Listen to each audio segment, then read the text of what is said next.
Nah, ngomong-ngomong mengenai omset nih, kira-kira berapa Aduh, ya? berapa ya? Saya tuh orangnya tidak terlalu detail ya ke situ. Kayaknya enggak. Karena kalau habis ini ya saya ada penghasilan ini gitu misalnya ya di tabungan sebagian saya buat ikut workshop lah ibaratnya. Jadi saya beliin ilmu lagi, entah buku, entah ikut workshop, entah apapun meskipun online ya. Itu sebagian pasti ke situ, sebagian lagi buat ide yang belum dijalankan. Jadi mungkin teman-teman bisa disimpulkan ya, berarti sebenarnya penghasilannya nggak terhingga gitu, karena bingung berapanya. Jadi itu, jadi saya dari rempah nih, aduh, adalah pemasukannya ya. Kan saya mau saya ini bikin ekoprint misalnya ya, yang selanjutnya ini di tahun ini ya. Ya saya masukin buat modal ke situ lagi. Jadi sebenarnya jadi tambah banyak aja variannya gitu. Oke, jadi ngambil uang itu dari keuntungan itu bukan untuk konsumtif ya? Enggak. Jadi untuk mengembangkan lagi. Nah itu teman-teman ya, kan kebanyakan teman-teman UMKM itu, misalnya nih jualan apa gitu ya, oh omsetnya meledak nih, tapi kok uangnya nggak ada gitu. Banyak loh di lapangan kan, karena nggak bisa memanage. Iya. Kalau Siani nggak ya? Kalau saya kayaknya habisnya justru buat ide-ide baru ya. Riset gitu, inovasi, habis itu. Jadi kan saya sering, ya udahlah saya beli ini maksudnya. Nanti akhirnya saya kalau malam nih trial ngerjain gitu kan. Ya dan itu aslinya mesti uangnya buat ke situ. Nah itu teman-teman. Buat trial itu. Terus nanti akhirnya kan keluar produk gitu kan. Produk itu udah buat saya sendiri udah puas, ngobrol puas, keluarin aja, launching aja, tes pasar aja. Tes pasar diterima apa enggak gitu kan. Soalnya lempar aja nggak ada masalahnya, itu kan ide kita ya dituangkan terus dicoba di tes pasar aja. Oke, berarti harus teman-teman harus menyisihkan dari sebagian keuntungan itu untuk inovasi produk ya? Iya benar, sebenarnya ikut banyak kursus tuh nggak apa-apa.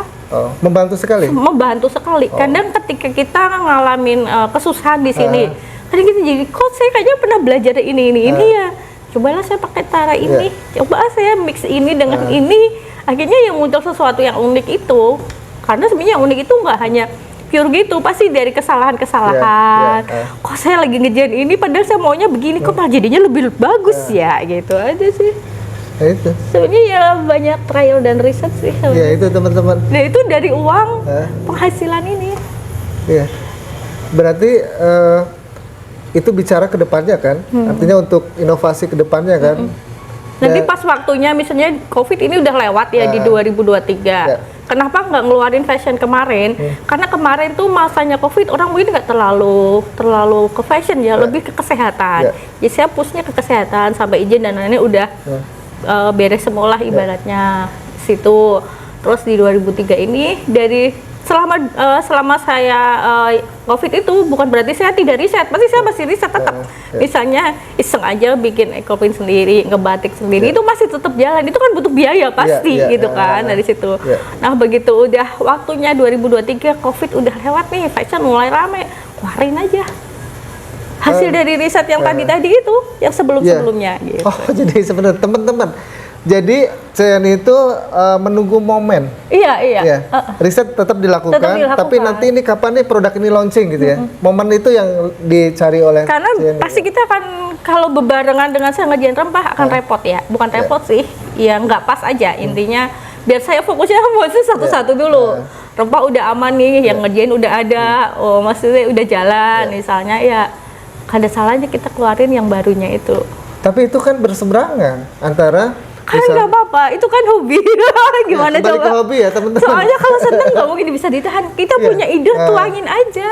Oh gitu ya. Jadi meskipun berseberangan jangan membatasi diri. Jangan membatasi diri. Karena itu apa ya, luas hal kayak gitu tuh. Semua bisa jadi usaha kok. Iya. Tapi itu memang dari dalam hati kan? Iya. Bukan tiba-tiba ngelihat orang, kok bagus ya gue ini dulu. Enggak ya? Ini hasil salah satunya sebenarnya ya. Mungkin ekoprint banyak. Batik banyak. Saya coba ke ekoprint batik. Ini hasil trial sebenarnya. Ini batiknya dia bisa 3D. Jadi ini sebenarnya ini ekoprint yang nggak terlalu berhasil. Tapi ketika mix jadi lucu aja. Iya, lucu ya. Jadi batiknya jadi bisa timbul. Tapi sebagian ada di mall UMKM. Oh, ada. Ternyata pas saya keluarin ekotik itu langsung ada peminatnya sih. Oh, langsung. Jadi kan berarti itu sebenarnya tes pasar, nggak muluk-muluk. Coba aja lah tes, taruh aja di mall UKM gitu kan. Ya kayak gambar yang saya kirimin kemarin itu. Iya. Ternyata diterima gitu. Diterima ya. Itu teman-teman ya. Jadi kita itu jangan membatasi diri karena sebenarnya mungkin ide-ide kita itu luar biasa. Cuman kadang pikiran kita yang membatasi. Kayaknya nggak nyambung, sambung-sambungin aja lah. Iya. Itu teman-teman ya. Jadi sebenarnya boleh banyak produk, banyak usaha sebenarnya nggak masalah. Yang penting kan terarah dan terukur ya. Betul. Dan yang terpenting sih kalau kata Cuyani adalah riset. Benar. Ya. Riset yang paling bagus itu sebenarnya riset dari dalam hati ya. Iya. Bukan niru. Iya benar. Karena kalau kita niru itu pasti nggak mungkin bisa bener-bener pas banget. Tapi kalau kita riset sendiri itu akan keluar yang unik justru, yang beda malah. Karena kalau orang niru sama orang riset itu pasti beda dong. Iya. Nah itu dari riset itu makanya akan kelihatan hasilnya itu unik, beda. Itu kan nggak mungkin muncul begitu saja. Itu kan pasti dia melalui proses riset itu, trial itu. Nah kalau saya lihat kok kayaknya Cuyani nggak ambisius ya di market, misalnya harus, wah saya harus jualan sekian ya? Enggak ya? Enggak. Kenapa? Apa ya? Karena kalau memang produk kita bagus, bermanfaat, bukannya uangnya akan datang juga gitu loh. Yang nggak itu aja saya nggak terlalu lah. Iya, maksudnya berarti teman-teman nothing tulus loh. Saya buat produk, pasti rezeki itu akan ngikuti ya. Iya. Bahkan sampai waktu itu ada dari salah satu radio, dia mau, saya dapat kontak ya dari ini gitu kan, saya mau wawancara, katanya udah ekspor gini-gini. Saya tuh produk saya masih begini-begini loh. Saya jelasin aslinya. Kayaknya kalau ekspor bukan saya deh, saya masih belum pantas loh. Maksudnya karena hanya pameran doang waktu itu gitu kan, tapi belum ekspor. Ya saya oper ke teman saya kasih ya kontaknya ini. Jadi nggak harus saya lah ngaku-ngaku ekspor, nggak juga. Nggak ngoyo. Itu yang nggak ngoyo yang saya tangkap nih. Saya ini nggak ngoyo ya. Seneng aja. Terus, nah dengan kondisi seperti ini lebih ada target nggak sih? Pertanyaan saya kan nggak ngoyo, artinya ya ada dong target pastinya. Target ada. Misalnya nih, ini kan udah saya kalau untuk fashion ini saya kerjasama sama desainer kan, sama teman itu dia yang ngejahit dan lain, saya yang bikin kainnya. Jadi saya udah ada target saya nanti di bulan ini saya mau bikin ini udah keluar. Tapi sambil nunggu itu, nih ada nih misalnya, saya kan punya anak cewek juga kan. Terus kebetulan kepikiran aja, kayaknya banyak yang nanya, nyewain baju nggak sih? Saya butuh baju gini-gini setelah saya ngeluarin fashion. Ternyata banyak nih yang minta kayak gitu. Kayaknya ini jadi peluang buat saya. Kayaknya saya mau bikin persewaan juga lah. Gitu. Oke, teman-teman ya. Kalau saya tangkap sebenarnya nggak ngoyo tapi tidak menolak rezeki loh. Jadi akhirnya saya minggu-minggu ini lagi sibuknya ke persewaan baju. Ini udah mulai banyak ngumpul, banyak banget udah mulai. Itu ya teman-teman. Jadi kalau ada opportunity nih, ya mungkin di situ jalan rezeki Tuhan ya, yang kasih lewat orang itu kan. Jadi nggak boleh menolak ya? Iya, nggak boleh karena banyak yang nanya. Saya butuh baju Chinese yang gini. Oh, punya nggak? Aduh, nggak ada. Adanya yang di display, yang maksudnya yang batik itu kan saya model-model kas-kasnya gitu kan, meskipun batik dan mix eco-print itu. Makanya dari lihat itu, orang banyak yang nanya, disewain enggak gitu kan.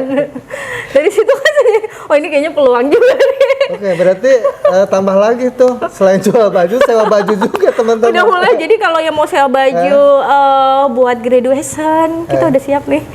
Meskipun belum banyak banget. Waduh, tapi nggak keteteran tuh, maksudnya kan kalau orang itu berpikir banyak jenis bisnis pusing juga gitu. Kepikiran itu nggak? Sebenarnya ini kalau untuk sabun sendiri, sabun itu kan begitu bisa dipakai harus didiamin 3 minggu baru bisa di packing. Jadi saya untuk jadwalnya saat ini minggu ini tuh saya akan bikin sabun 3 hari full, saya akan bikin yang banyak ini gitu kan, aman kan? Kalau itu tinggal packing tuh nggak susah kan, gampang, tinggal masuk terus lipat. Rempah juga sama, kayak gini nih lagi ngerjain lemon, itu jahe datang berapa sih, 65 kilo misalnya. Minggu ini si Bibi yang ngerjain rempah. Semua di minggu ini. Nah, karena Bibi ngerjain rempah kan, saya bisa ngerjain lainnya. Oke, berarti salah satu tip dari C ini adalah manajemen waktu. Saya bisa ngerjain lainnya, Bibi ngerjain rempah, saya sortir-sortir baju mau disewa nih. Job deskripsinya jelas. Iya. Ya, jadi si Bibi ngerjain ini, C ini ngerjain ini. Gitu. Itu teman-teman yang mungkin teman-teman kadang pusing sendiri nih ketika banyak orderan. Waduh, ini apalagi mungkin teman-teman concernnya adalah apapun saya kerjakan sendiri. Rata-rata kan teman-teman UMKM seperti itu ya. Takutnya mungkin ditiru lah apalah gitu. Jadi kayak ini rempah kan saya udah siap banyak nih, ready stock nih misalnya. Memang yang di packing ada sebagian di rak, yang ini memang utuh belum di packing di toples-toples di jar-jar gede gitu ya. Ketika ada pesanan banyak, ya udah saya kerjain juga nggak apa-apa, packing cepet kan, kirim. Nggak stres? Enggak. Itu teman-teman banyak order nggak stres, nggak ada order juga tetap karena inovasi. ya itu balik lagi sebagian dari penjual itu pasti buat modalnya masuk ya, misalnya saya beli toples sudah ready stock banyak gitu kan. Ketika ada pesanan dadaknya misalnya 200 piece biasanya buat gift atau buat apa, meskipun rempah kering ya saya tinggal packing aja karena barang-barang itu ada gitu. Dan itu kadaluarsanya lama kan? Lama kan, kita itu memang sebenarnya bahan-bahan pokok kalau kita nyimpen jar, pernak-pernik yang buat packing itu kan memang kita harus ada terus. Nah nanti baru sisa itunya buat lainnya, buat buka produk baru, buat trial. Saya nggak mikir jujur. Saya ini satu hari berapa jam kerja? Berapa? 24 jam kan? Iya, saya lebih sering di sini loh. Iya, enggak sehari kan sama 24 jam kan? Iya, saya juga 24 jam iya, kan? Iya. Kok kayaknya bisa kepegang semua? Iya. Ya karena apa ya? Kadang orang main, saya di sini tuh anteng nih, lihat di packing nih, sore-sore, malam-malam, lihat YouTube, lihat apa, saya di tangannya kerja. Teman-teman ya, jadi kalau nonton YouTube nih, nonton YouTube misalnya channel Bincang UMKM, tangannya sambil kerja juga, jadi produktif ngelihat ilmu dari teman-teman ya, teman-teman UMKM, tangannya nggak diam. Enggak, duduk di situ aja, kerja. Enggak itu doang, saya lukis juga, lukis toples. Aduh, kayaknya di batik-batik juga, ya duduk aja di situ gitu. Multi talenta nih Cian ini. Jadi kalau santai, sebenarnya itu mah healing semua buat saya ya, bukan kerjaan ya. Jadi healing itu sebenarnya bukan jalan-jalan doang ya? Bukan. Nah itu teman-teman, kan sekarang teman-teman melihat bahwa namanya healing itu jalan kemana, jalan ke luar negeri atau apa, ternyata CN itu beda healingnya. Iya, healingnya duduk di situ anteng, lukis-lukis, ya mengerjakan lah. Ya. Menarik juga. Akhirnya yang ngumpul itu stok toples yang belum saya lukis masih banyak tuh yang di sana tuh. Sebentar, toples dilukis itu untuk dijual? Iya. Enggak sih, ada pesanan awalnya. Dibikin lucu aja.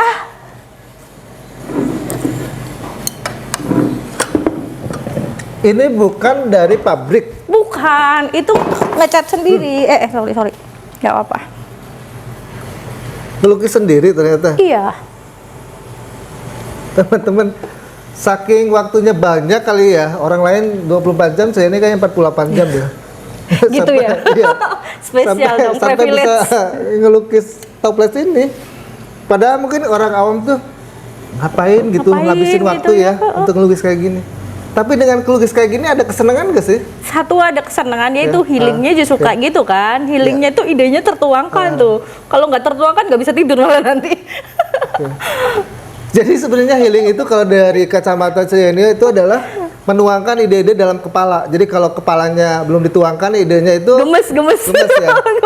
Itu teman-teman. Malah justru hebat healingnya itu kan nggak keluar uang tapi menghasilkan uang. Ya sesekali lah nongki ngopi-ngopi. Tetap. Tapi lebih banyak di sini kan, explore di sini kan. Betul. Jadi yang kecil ada yang gede-gedenya tuh gambar-gambar lain. Sebenarnya itu saya bikin yang gede pun ya buat pajangan aja, buat tempat rempah. Sebentar, ini satu toples ini menghabiskan waktu berapa jam? Sebentar, nggak lama. nggak lama. Kalau saya kayaknya bisa 3 hari 3 malam deh. Yang ada di mall udah banyak sih, saya store ke sana beberapa warna-warni. Dijual? Jadi makanya dijual. Makanya sebenarnya adanya mall UMKM itu kalau buat saya iya, nih, buat tes pasar.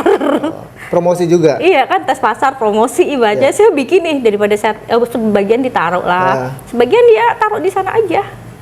Ini bahannya apa ya? Kaca. Bukan ini lukisan. Khusus Ada cat cat khusus. Itu pun kan pasti kita ngalamin trial error kan, nggak semua cat itu bisa.